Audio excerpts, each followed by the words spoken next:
नमस्कार दोस्तों, स्वागत है आपका आज के मुख्य समाचारों में। यहां पर आपको देखने को मिलेंगे आज की तमाम बड़ी खबरें मुख्य समाचार ब्रेकिंग न्यूज अपडेट्स के रूप में। चलिए दोस्तों, जान लेते हैं आज की पहली बड़ी खबर। संजय सिंह को जमानत नहीं, 6 दिसंबर को अगली होगी सुनवाई। दिल्ली की कोर्ट ने ईडी को नोटिस जारी किया। आम आदमी पार्टी सांसद 56 दिनों से जेल में है बंद।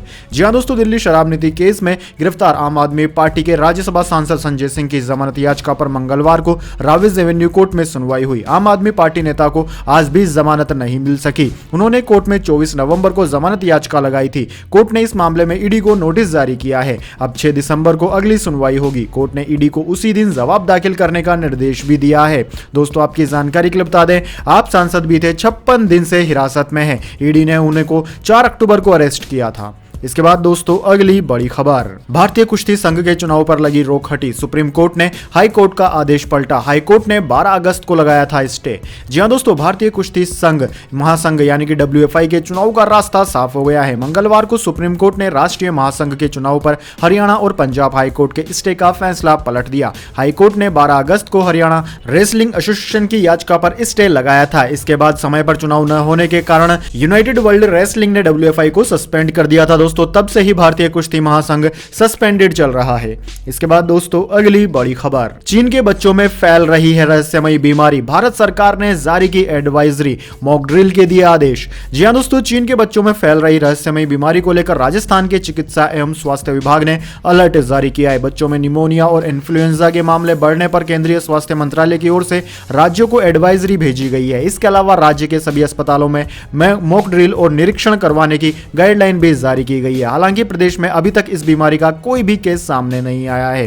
प्रदेश के सबसे बड़े SMS अस्पताल के अधीक्षक अंचल शर्मा ने बताया कि चीन में इन्फ्लुएंजा फैल रहा है, जिसे हम बुखार, खांसी, जुकाम कहते हैं। इस प्रकार का वायरस जो खास तौर से वहां के बच्चों में ज्यादा देखने को मिल रहा है। इसमें खांसी, जुकाम, बुखार की शिकायत लेकर मरीज अस्पतालों में पहुंच रहे हैं। इसके बाद दोस्तों, अगली बड़ी खबर। मुंबई में दुकानों और होटलों पर मराठी भाषा में साइन बोर्ड न लगाने पर BMC हुई सख्त, कार्रवाई शुरू। जी हां दोस्तों, मुंबई में पिछले कुछ समय से मराठी भाषा में साइन बोर्ड लगाने को लेकर काफी बवाल हुआ है। सितंबर महीने में सुप्रीम कोर्ट द्वारा मराठी भाषा में साइन बोर्ड लगाने को कहा था और मुंबई में सारे दुकानदारों को 2 महीने का समय भी दिया था। 2 महीने का समय समाप्त होने के बाद BMC ने अपनी कार्यवाही शुरू कर दी है। BMC उन दुकानदारों के खिलाफ कार्यवाही कर रही है जिन लोगों ने अभी तक मराठी भाषा में साइन बोर्ड नहीं लगाए हैं। दोस्तों, 2018 में राज्य सरकार ने राज्य की सभी दुकानों और प्रतिष्ठानों के लिए देवनागरी लिपि में साइन बोर्ड लगाना अनिवार्य कर दिया था। वहीं BMC द्वारा इस मामले पर कार्यवाही करने के लिए अपने 24 वार्डों में अधिकारियों की एक टीम बनाई है। यह टीम उन दुकानों के खिलाफ कार्यवाही कर रही है जिन्होंने मराठी भाषा में साइन बोर्ड नहीं लगाए हैं। इसके बाद दोस्तों, अगली बड़ी खबर।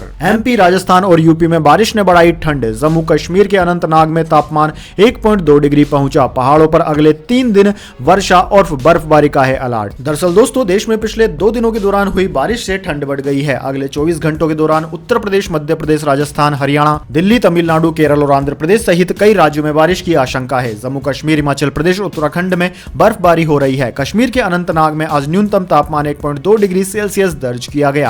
दोस्तों, श्रीनगर में न्यूनतम तापमान 3.9 डिग्री और कोकरनाग में 2.8 रहा। IMD ने पहाड़ी राज्य में 1 दिसंबर तक भारी बारिश और बर्फबारी का अलर्ट जारी किया है। वहीं दोस्तों, दूसरी ओर दिल्ली की बात करें तो दिल्ली में आंधी बारिश के बीच न्यूनतम तापमान 24 डिग्री सेल्सियस दर्ज किया गया। राजस्थान में न्यूनतम तापमान 15 डिग्री सेल्सियस रहा। अगले 2 से 3 दिनों में तापमान में और भी ज्यादा गिरावट आने की संभावना है। माना जा रहा है कि 4 से 8 डिग्री की गिरावट आने वाले 2-3 दिन में आ जाएगी।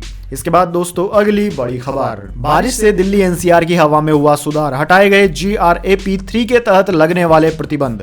जी हां दोस्तों, ठंड के दस्तक देते ही दिल्ली NCR में प्रदूषण की भी स्थिति बिगड़ गई थी। नवंबर महीने में धान की कटाई शुरू होने के साथ ही NCR में प्रदूषण का स्तर बेहद खराब हो गया था। हालांकि दोस्तों, अब पिछले 2 दिन से हो रही बारिश से वायु प्रदूषण में सुधार हुआ है। वायु गुणवत्ता प्रबंधन आयोग ने फिलहाल दिल्ली NCR में GRAP 3 के प्रतिबंधों को हटाने का फैसला कर लिया है। राजधानी में औसत AQI में मामूली सुधार हुआ है। ऐसे में जनता GRAP 3 के प्रतिबंधों से ज्यादा परेशान ना हो, इसलिए वायु गुणवत्ता प्रबंधन आयोग ने यह फैसला लिया है। इसके बाद दोस्तों अगली बड़ी खबर, पाकिस्तानी आर्टिस्ट पर बैन लगाने की याचिका खारिज, सुप्रीम कोर्ट बोला छोटी सोच न रखें, उरी हमले के बाद 7 साल का बैन लगा था। जी हां दोस्तों, पाकिस्तानी कलाकारों को भारत में परफॉर्म करने से रोकने की याचिका को सुप्रीम कोर्ट ने खारिज कर दिया। कोर्ट ने याचिकाकर्ता से कहा कि इतनी छोटी सोच न रखें। साल 2016 में हुए उरी हमले के बाद से भारत ने पाकिस्तानी कलाकारों पर 7 साल का बैन लगा दिया था। यह टाइम लिमिट अब 2023 में खत्म हो गई है। सिनी एक्टिविस्ट फैज अनवर कुरैशी ने इससे पहले बॉम्बे हाई कोर्ट में याचिका लगाई थी। वहां से याचिका खारिज होने के बाद उन्होंने सुप्रीम कोर्ट का दरवाजा खटखटाया। याचिका पर सुप्रीम कोर्ट के जस्टिस संजीव खन्ना और SVN भट्टी की बेंच ने कहा कि हम बॉम्बे हाई कोर्ट के आदेश में दखल देने के इच्छुक नहीं है। आपको भी इस अपील पर दबाव नहीं डालना चाहिए। वैसे दोस्तों, आपको क्या लगता है, क्या पाकिस्तानी आर्टिस्टों को भारत में काम मिलना चाहिए या नहीं? कमेंट बॉक्स में अपनी राय जरूर दीजिए। इसके बाद दोस्तों अगली बड़ी खबर, यूपी के कॉलेजों में बुर्का हिजाब पहनकर छात्राओं ने किया रैंप वॉक, भड़के सपा सांसद शफीकुर रहमान, कह दी ऐसी बात।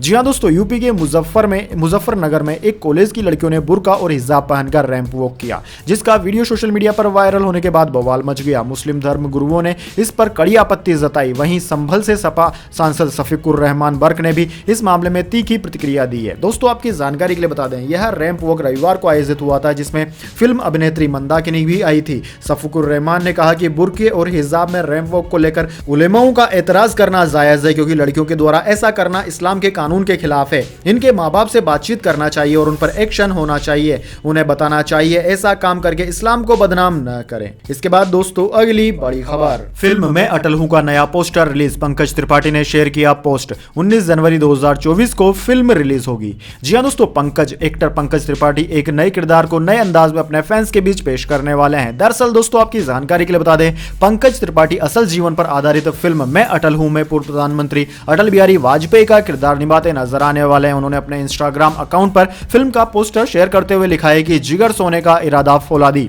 कवि जिसने रचा नया इतिहास। फिल्म की रिलीज डेट अब तय कर दी गई है। फिल्म 19 जनवरी 2024 को सिनेमाघरों में रिलीज होगी। वहीं इस साल 25 दिसंबर को अटल बिहारी वाजपेयी के जन्मदिन पर इसका ट्रेलर रिलीज किया जा सकता है। इसके बाद दोस्तों अगली बड़ी खबर, खेल तो खेल है, UAPA का इस्तेमाल आतंकवादियों पर, महबूबा मुफ्ती ने J&K में छात्रों की गिरफ्तारी पर क्या कहा? जी हां दोस्तों, पीपल्स डेमोक्रेटिक पार्टी यानी कि PDP की प्रमुख महबूबा मुफ्ती ने विश्व कप फाइनल मुकाबले में भारतीय क्रिकेट टीम की हार का कथित तौर पर जश्न मनाने तथा आपत्तिजनक नारे लगाने को लेकर विश्वविद्यालय के 7 छात्रों की गिरफ्तारी को मंगलवार को चौंकाने वाला तथा चिंताजनक कदम बताया। जम्मू कश्मीर की पूर्व मुख्यमंत्री ने केंद्र शासित प्रदेश के उपराज्यपाल मनोज सिन्हा से भी इस मुद्दे पर गौर करने का अनुरोध किया है। महबूबा ने सोशल मीडिया मंच एक्स पर एक पोस्ट में कहा कि यह चिंताजनक और चौंकाने वाली बात है कि कश्मीर में विश्व कप विजेता टीम का समर्थन करना भी अपराध हो गया। पत्रकारों, कार्यकर्ताओं और अब छात्रों के खिलाफ गैरकानूनी गतिविधि रोकथाम अधिनियम UAPA जैसे कठोर कानूनों को लागू करने से जम्मू कश्मीर में युवाओं के प्रति प्रशासन की क्रूर मानसिकता का पता चलता है। इसके बाद दोस्तों अगली बड़ी खबर, समलैंगिक विवाह, सुप्रीम कोर्ट फैसले पर आज पुनर्विचार करेगा। अक्टूबर में मान्यता देने से इनकार कर चुका है। याचिकाकर्ता बोले ओपन कोर्ट में सुनवाई हो। जी हां दोस्तों, समलैंगिक विवाह को कानूनी मान्यता देने के मामले में सुप्रीम कोर्ट 28 नवंबर से दोबारा सुनवाई कर रहा है। CJI DY चंद्रचूड़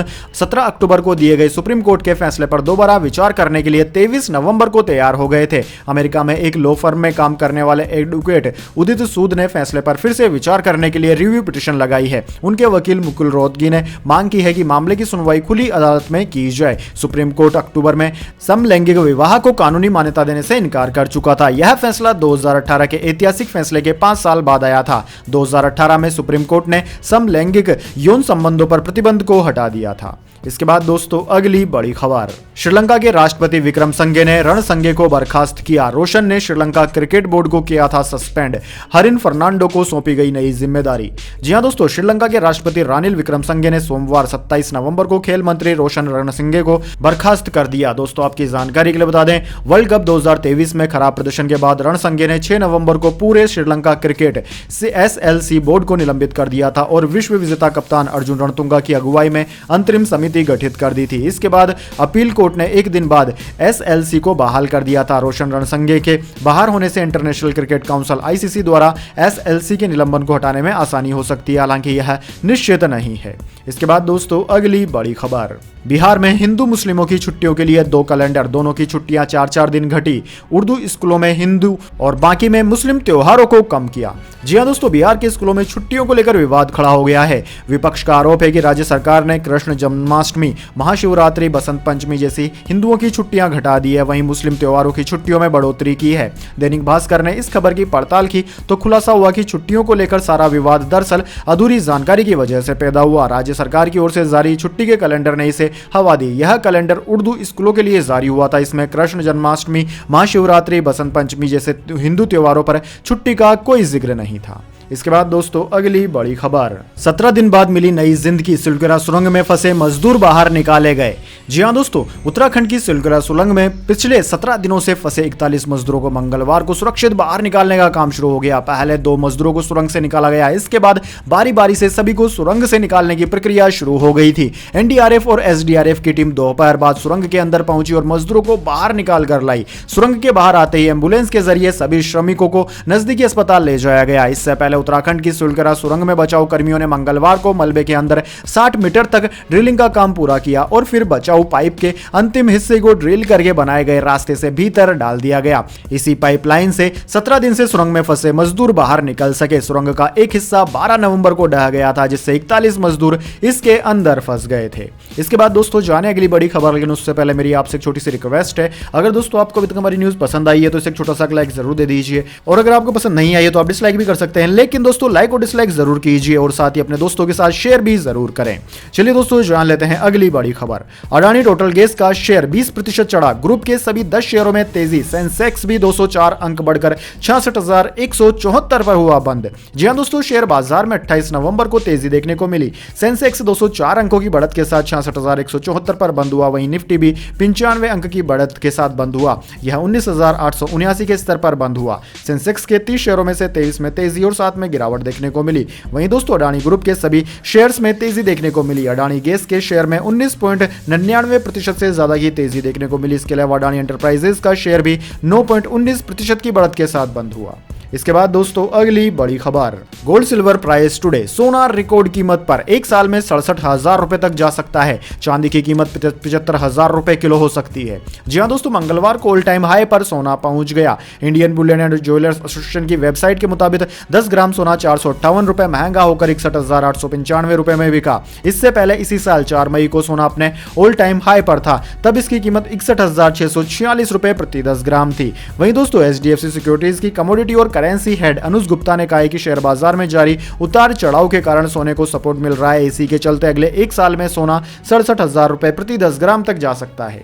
इसके बाद दोस्तों अगली बड़ी खबर, ओम प्रकाश राजभर के योगी मंत्रिमंडल में शामिल होने पर बीजेपी के सीनियर लीडर ने लगाई मोहर, किया बड़ा दावा। जी हां दोस्तों, ओम प्रकाश राजभर की पिछले कुछ महीनों से चल रही मंत्रिमंडल में शामिल होने की चर्चाओं के बीच सुबह सपा नेता ने एबीपी लाइव से कबूल किया है कि वह जल्द ही मंत्री बनने वाले हैं। उन्होंने दिसंबर की तरफ इशारा करते हुए कहा कि दिल्ली में अमित शाह से मुलाकात के बाद मंत्रिमंडल की तारीख तय हो जाएगी और दिसंबर में किसी भी दिन मंत्री बनने की सूचना आ सकती है। ओम प्रकाश राजभर को एनडीए में लाने में अहम योगदान देने वाले जयशंकर सिंह ने भी एबीपी लाइव से कहा कि जयशंकर सिंह जल्द ही मंत्री बनने वाले हैं। इसके बाद दोस्तों अगली बड़ी खबर, एलन मस्क ने हमास के हमलों की भयावहता देखी, प्रधानमंत्री नेतन्याहू के साथ किबुत्ज का दौरा किया, माना शांति के लिए हमास का खात्मा जरूरी।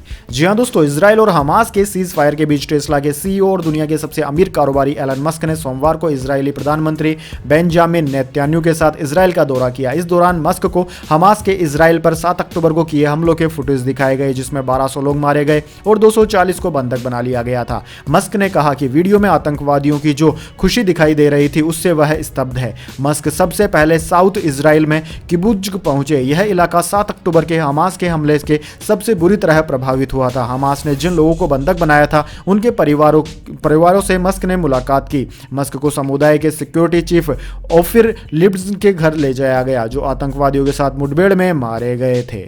इसके बाद दोस्तों अगली बड़ी खबर, गौतम सिंघानिया पर पत्नी ने लगाए प्रताड़ित करने के आरोप। कहा, गौतम ने मुझे भूखे प्यासे तिरुपति मंदिर तक पैदल जाने को मजबूर किया।